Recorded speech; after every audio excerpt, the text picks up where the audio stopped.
Okay, so as I said, what you're going to want to do is to plant a question, all right? So let me go back and repeat. At the end of this speech, you are going to have your last slide that says thank you and are there questions? When questions are asked, this round of Q&A, you are only going to answer one question. All right, and I'm not going to grade you harshly about it at all because this one is practice. For your next speech, which is the persuasive speech, where you're going to be talking about a controversial topic, I am going to grade you pretty darn hard on how you handle the Q&A session, all right? So this is practice and preparation for that. So what we're going to do is make it easy on yourself by planting a question in your audience, all right? Now this is done all the time. This is done by CEOs, people at conferences, because if you have a limited time to speak and you want to make sure that something is covered, but it might be, time restricted, then this way you cover it by planting a question about that concept within your audience. All right? So the process that you guys are going to use to ask a question is what's called the PEA method. All right? Let me write it over here so you can look it up. Now, you're going to recognize that when we talk for your next speech, we're going to be talking about civil discourse. So, and we're going to talk a lot about being respectful toward other people. Dakota and I really disagree on a lot of topics, all right? But he's still in class. We've not had a fight. He hasn't cussed me out yet. All right? Yet. Yet. All right? And we had one discussion that I was kind of like, whoa, rolling my eyes. But he was standing his ground because he really believes in it. And that's important and that's valuable. And that is civil discourse. That is, everybody has the right to disagree. All right? Now, how you handle that disagreement is part of the professionalism of what I'm going to be teaching in this class. And that begins with how you ask a question. Now, this is a skill set that you can use not only for public speaking, but you can also use it when you're asking your instructors a question, if you are asking a coach a question, a supervisor or boss a question, even your parents a question, all right? And the first thing is you're going to want to recognize tone.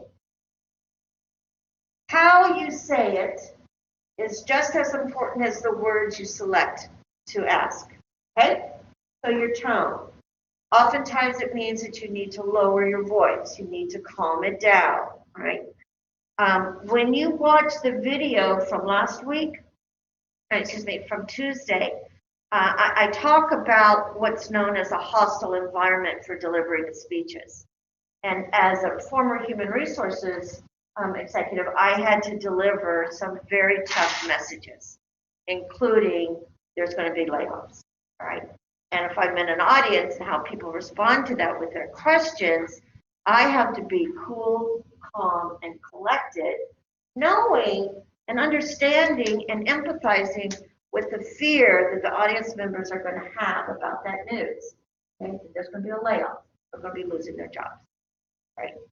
So you'll watch that in that video. So if you start with your tone and how you answer, that you are coming across as a professional, that you are calm, it'll be awesome. So the first thing you're going to do when you ask,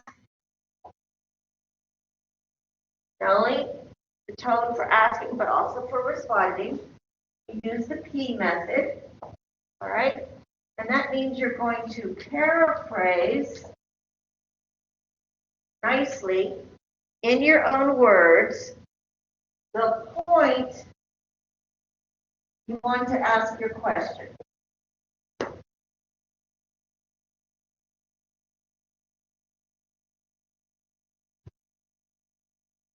Right? Now, because you are planting your question, I am going to collect those questions at the end of the speech days. Right? And they're your questions because you're planting them and you're going to be graded on them. Okay? So all of these questions, the plants, will be graded. All right? So you're going to want to come up with a really good question. And you begin by paraphrasing the point that the audience member is going to be asking about. Then what you're going to do is empathize. This is the point of compassion, of finding some common ground, of being able to walk in the other person's shoes or understand their perspective or their life experiences, etc. All right? And so you're going to empathize with one or more aspects of the speech. All right? So this is where you are really shooting to equal common ground. All right? And now, again, it sets it up for respectful discourse. Then you ask the question. Right? So you're leading up to the question. You don't just immediately blurt it out. You're actually building up to it. Okay? Now, when you ask that question, this is the only kind of question that's going to be acceptable. Right? There's different kinds of questions that are necessary. If you're teaching, if you're taking a class, you're an audience member, and your teacher says something and you don't understand, then you can ask a clarifying question. Okay? If you are in a classroom and the teacher said the due date, don't raise your hand and say, when is that due? You see? So I don't want anybody to ask a question or to formulate a question that the audience should already know what the answer is. All right, so keep that in mind. So you ask a question, and I want you to ask a critical thinking question.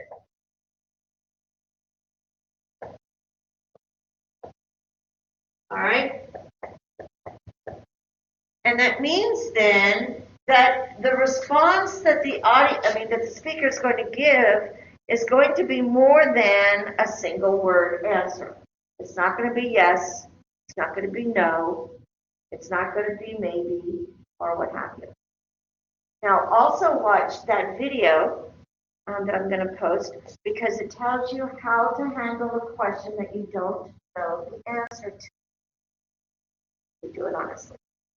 But there's a method, and I put that in that lesson. So you'll want to watch that. So ask a critical thinking question, which is what we call open-ended.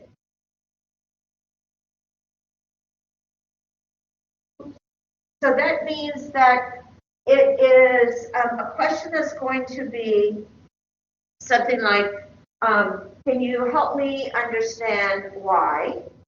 Or can you explain for me the reasons that you are going in that direction? And it would be something like, so I heard that you are taking 3 steps, and I absolutely understand how important steps 1 and 2 are. But I'm still a little confused about step 3 and why you are taking our action in that direction. Can you help me understand? Okay, you see? Following? Be sure. Got this? All right. So that's how you ask the question. And you use the PEA method. And on a little piece of paper, it could be a scrap piece of paper, make sure your name is on it, and that you plant that question with somebody in your audience. and that you're ready to go to answer that. All right? All right, good. All right, so let me take attendance, and then I'm going to call you up, and we're going to look at your PowerPoints together. I'm sorry? Oh, yes, thank you. Oh, did you know how